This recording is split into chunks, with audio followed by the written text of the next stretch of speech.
शरणं श्री हरि शरणं श्री हरि शरणं श्री हरि शरणं श्री हरि शरणं श्री हरि शरणं। जय माता दी। मैं आचार्य डॉक्टर राजेश ओझा। देवउत्थानी एकादशी की बहुत सारी शुभकामनाएं आप सब परिवार को भारत टीवी परिवार की तरफ से, सनातन धर्म शिव मंदिर की तरफ से, हमारी तरफ से, सनातन धर्म महासभा की तरफ से देवउत्थानी एकादशी की बहुत सारी शुभकामनाएं आप सब परिवार के लिए।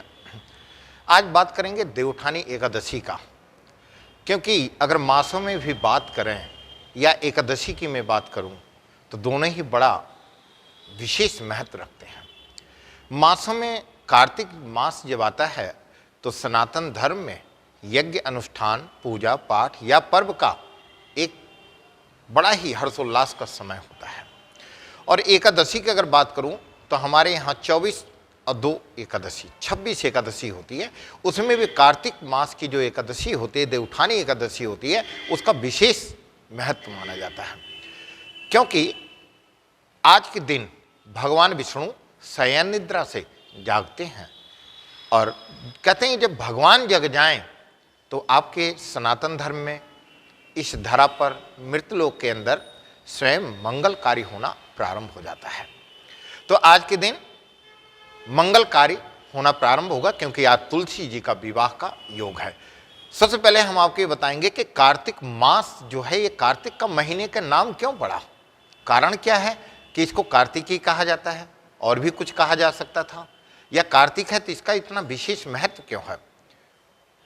एक समय की बात है कि स्वयंभू आदिदेव महादेव के ज्येष्ठ पुत्र कार्तिक, मां सती के पुत्र कार्तिक जी ने कार्तिक एकादशी में तारकासुर का वध किए थे, और तारकासुर के वध करने के बाद उन 12 महीनों में से सर्वश्रेष्ठ महीना कार्तिक मास का नाम दिया गया है।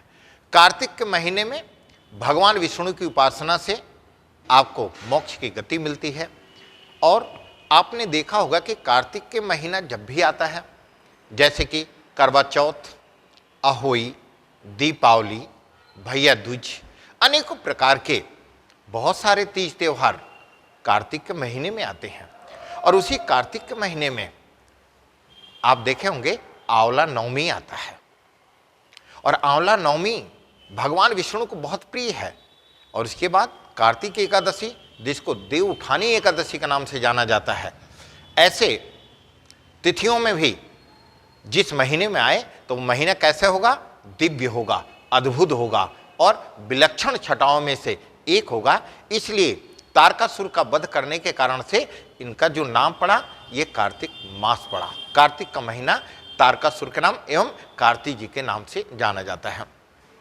अब की बार देवउत्थानी एकादशी का जो समय रहा 25 नवंबर 2020 दिन बुधवार। रिद्धि सिद्धि के प्रदाता आप जानते हैं गणेश जी हैं, बुद्धि के प्रदत्त करने वाले। इनके साथ में है रिद्धि और सिद्धि, और इनके जो ज्येष्ठ पुत्र हैं शुभ और लाभ, हिष्टि पुष्टि, पूरे परिवार के साथ आज भगवान विष्णु स्वयं शयन निद्रा से जागृत होते हैं। आज के दिन आपने देखा होगा देवउत्थानी एकादशी में कुछ स्थानों पर दरिद्र का भगाने का भी महत्व बताया गया है। और आज के दिन देवउत्थानी एकादशी में जब आप पूजा करते हैं तो क्या रखना चाहिए, गन्ना, मूली, सिंघाड़ा, आंवला, या जैसे भी आप फल की व्यवस्था कर पाएं अपने अनुकूल आप भगवान को चढ़ाते हैं। आज के दिन तुलसी जी का विवाह होता है। आज के दिन एक समय की बात है कि जालंधर और देवताओं में युद्ध चल रहा था। युद्ध इतना भयंकर था कि जालंधर जीतता ही जा रहा था। आदिदेव महादेव ने भगवान विष्णु से कहा कि हे विष्णु, ये जालंधर जी जो हैं इतनी तीव्र गति से युद्ध कर रहे हैं और सबको, देवताओं को यदि परास्त कर देंगे तो कैसे ये सृष्टि चलेगी। उसी समय स्वयं देवताओं में आदिदेव महादेव ऐसे कमल पुष्प, कहते हैं ना कि कमल पुष्प जिसके नाभि से उत्पन्न होने वाला कमल, उस पर ब्रह्मा जी जो सृष्टि के रचयिता हैं, ऐसे देवउत्थानी एकादशी के दिन भगवान विष्णु ने माया के रूप में जालंधर का रूप धारण किया।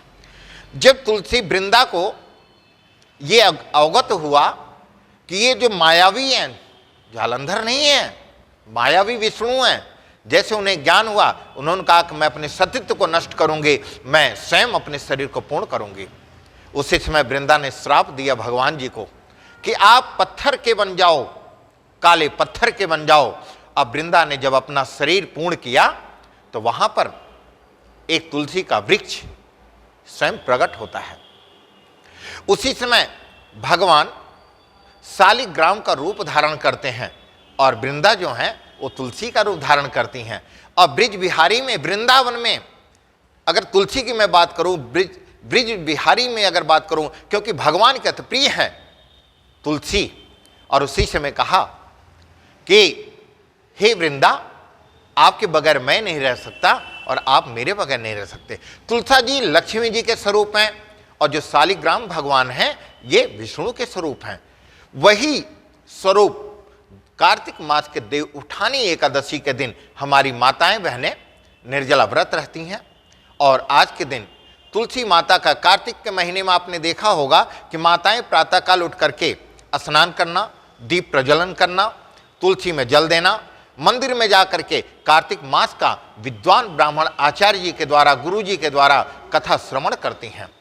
और कथा श्रवण करने के पश्चात यथाविधि उन्होंने मंगल मूर्ति का स्वयं अंतःकरण से आनंद की अनुभूति प्राप्त करती हैं और यह संकल्प करती हैं कि कार्तिक मास के एकादशी के दिन यथाविधि से उन्होंने पूजन किया, पाठ किया। और जिस प्रकार से अपनी बेटी का कन्यादान करती हैं, उसी प्रकार से तुलसी जी का जब विवाह होता है उस विवाह का संकल्प करती हैं। बड़े विधि और विधान से तुलसा जी का विवाह करती हैं, तुलसा जी का परिक्रमा करती हैं और तुलसा जी का घी का दीपक जलाती हैं।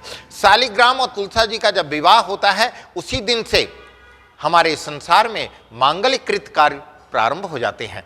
और उसी मांगलिकृत कार्य से आपने देखा होगा कि अब की बार दिसंबर तक, 11 दिसंबर तक विवाह होगा।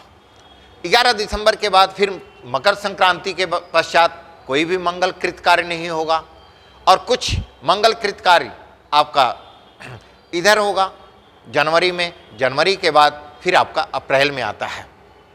यथाविधि देवउठानी एकादशी का व्रत जब आप करते हैं और इस व्रत को करने से जिनको संतान नहीं होता है उनको संतान होता है, जिसके पितृ रुष्ट होते हैं, यदि देवउठानी एकादशी का व्रत करते हैं, घर में गंगा जल का दीपक, गंगा जल का छिड़काव करते हैं, काली गाय के देसी घी का दीपक जलाते हैं, तो आपको हर तरह से पितृदोष में राहत मिलता है। कई बार लोगों को संतान नहीं होता है, यदि आप एकादशी का व्रत करते हैं, पूजन करते हैं, पाठ करते हैं, कथा श्रवण करते हैं, तो आपको संतान अवश्य प्राप्त होगा और आपको क्या होगा, पितृदोष से निजात मिलेगा। जब भगवान विष्णु की आप उपासना करें, गाय का दूध, दही, घृत, पंचामृत से, तुलसी दल से भगवान का भोग लगाना चाहिए। भगवान विष्णु को आंवला चढ़ाना चाहिए, तुलसी का पत्ता चढ़ाना चाहिए। आप भगवान के भोग में यदि तुलसी का पत्ता नहीं रखते हैं तो ये समझ लेना कि आपका भोग स्वीकार नहीं होता है, इसलिए तुलसी का पत्ता अवश्य चढ़ाना चाहिए। तो देवउठानी एकादशी का जो पूजन का समय है, जो विवाह का समय है, दिन में 2:45-42 से प्रारंभ होगा, अगले दिन 26 तारीख तक रहेगा। इसलिए हरि प्रबोधिनी नाम की एकादशी का जो महात्म है वह विशिष्ट है, क्योंकि युधिष्ठिर बार बार भगवान से प्रश्न करते हैं और कृष्ण बड़े स्नेह वंदन से उनको जवाब देते हैं। कृष्ण ने बताया यदि जीवन में एकादशी का जो प्राणी व्रत करता है उसके जीवन में कभी कोई कष्ट प्राप्त नहीं होता है। इसलिए पितृ की शांति चाहिए, परिवार में शांति चाहिए, संतान चाहिए, तो आप एकादशी का व्रत करना प्रारंभ कर दें, क्योंकि हरि का गुणगान करने से होता है कल्याण। और आप जानते हैं कि आज स्वयं भगवान विष्णु शांताकारं भुजगशयनं पद्मनाभं सुरेश्वरं विश्वाधारं शरणं मेघवर्णं शुभांगं कमल नयनम, इस प्रकार से इस मंत्र का जब आप करते हैं और हरे रामा रामा रामा हरे हरे, हरे कृष्ण कृष्ण कृष्ण हरे हरे। और दूसरी बात मैं आपको बताऊंगा, जब तुलसी जी का विवाह हो तो आप जब परिक्रमा करें तो आप परिक्रमा में क्या कहेंगे, श्रीमन्नारायण नारायण नारायण भजमन्नारायण नारायण नारायण श्रीमन्नारायण नारायण नारायण भजमन नारायण नारायण नारायण। यदि 12 राशि के जातक देवउठानी एकादशी के दिन देसी घी का शाम को दीपक जलाते हैं तो उनके समस्त राशियों में धन का लाभ, वैभव, संतान का लाभ और हर तरह से ईश्वर का गुणगान उन्हें प्राप्त होगा और स्वास्थ्य अक्षम रहेगा, क्योंकि वर्तमान समय में भगवान विष्णु की आराधना करने से जनता जनार्दन का कल्याण होगा।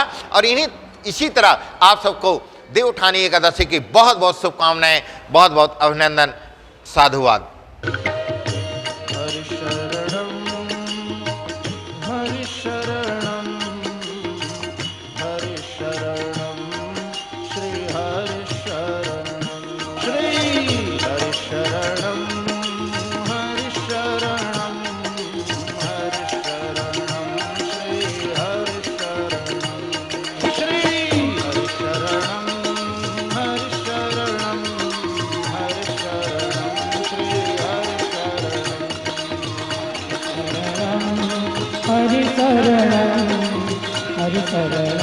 श्री हरि शरणं श्री हरि शरणं श्री हरि शरणं श्री हरि शरणं